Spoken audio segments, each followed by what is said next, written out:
Olá, meu nome é Arthur Danila, eu sou médico psiquiatra, sou um dos docentes da AMPSE e sou um grande entusiasta dessa interface entre a psiquiatria e a psicologia e estou aqui para justamente discutir um tema muito importante em psicopatologia, que é a consciência e as suas alterações. Bom, o termo consciência se origina da junção de dois vocábulos lá do latim, o cum, que significa com, e o scio, que significa conhecer.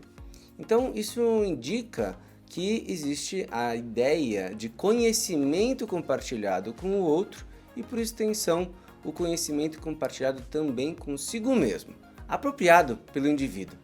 No português, a palavra consciência tem pelo menos 3 significados diferentes. Em primeiro lugar, a definição neuropsicológica, que vai pegar aquele termo consciência no sentido do estado vigil, de vigilância. Seria aí o grau de clareza da pessoa, o nível de consciência. A segunda definição seria a definição psicológica, que seria sobre a soma total das experiências conscientes de um indivíduo em um determinado momento da vida, ou seja, então o campo da consciência, uma dimensão mais subjetiva dessa atividade psíquica do indivíduo. E em terceiro lugar, a definição ético-filosófica, que é utilizada mais frequentemente naquele campo da ética, da filosofia, do direito ou da teologia, e se refere geralmente à capacidade de tomar ciência dos direitos e dos deveres éticos, cívicos, assumir as responsabilidades, a famosa consciência moral ou ética. Uma corrente filosófica que se ocupou de modo particular em relação à questão da consciência foi a fenomenologia, que foi desenvolvida pelo filósofo Edmund Husserl. A psicologia clássica ela entendia a consciência como sendo algo mais passivo. Sobre ela, os objetos do mundo imprimiam as suas marcas e aí formavam as imagens e as representações. Mas o Husserl propõe inverter essa lógica, essa visão passiva da consciência, porque ele entendia que seria fundamental ter um caráter ativo da consciência, ao olhar para o mundo e produzir aí sentido para os objetos que se apresentavam sempre com intencionalidade.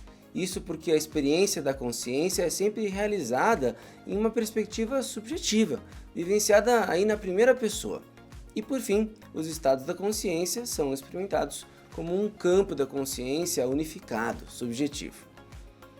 Mas e quando a consciência se altera?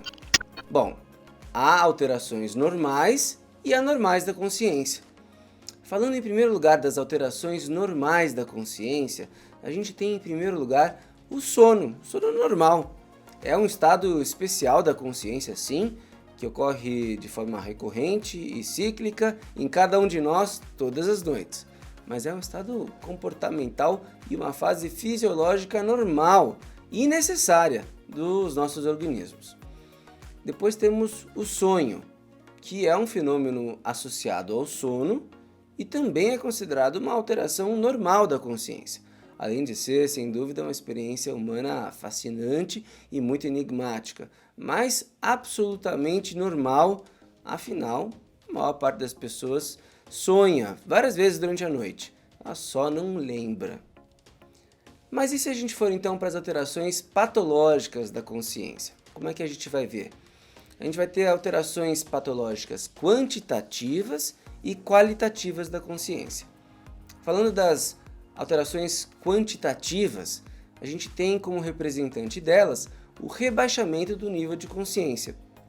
Em diversos quadros neurológicos e psicopatológicos, o nível de consciência diminui de forma progressiva, desde o estado normal, vigil, desperto, até o estado de coma profundo, no qual não existe nenhum resquício de atividade consciente.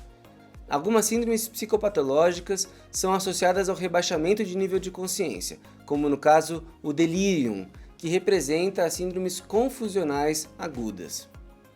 Não confunda com delírio, delirium, né? Esse estado confusional da consciência humana. Já em relação às alterações qualitativas da consciência, a gente pode observar estados alterados do campo da consciência, como os estados crepusculares que são estados patológicos transitórios em que a gente observa uma obnubilação da consciência, embora haja a conservação da atividade física, motora, coordenada, né?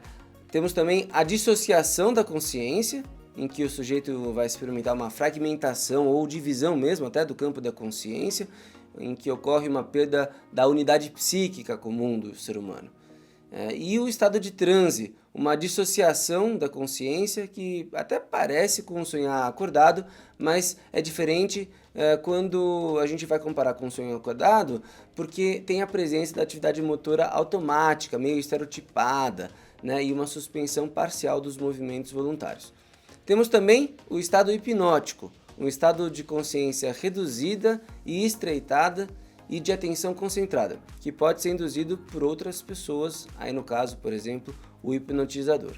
E a experiência de quase morte, um estado especial da consciência que algumas pessoas verificam em situações críticas e ameaça grave à vida, como por exemplo em parada cardíaca, em hipóxia, ou seja, falta de oxigênio, em isquemias, num acidente automobilístico grave, entre outros, quando alguns sobreviventes afirmam ter vivenciado aí essas experiências em que eles quase sentiram que morreram.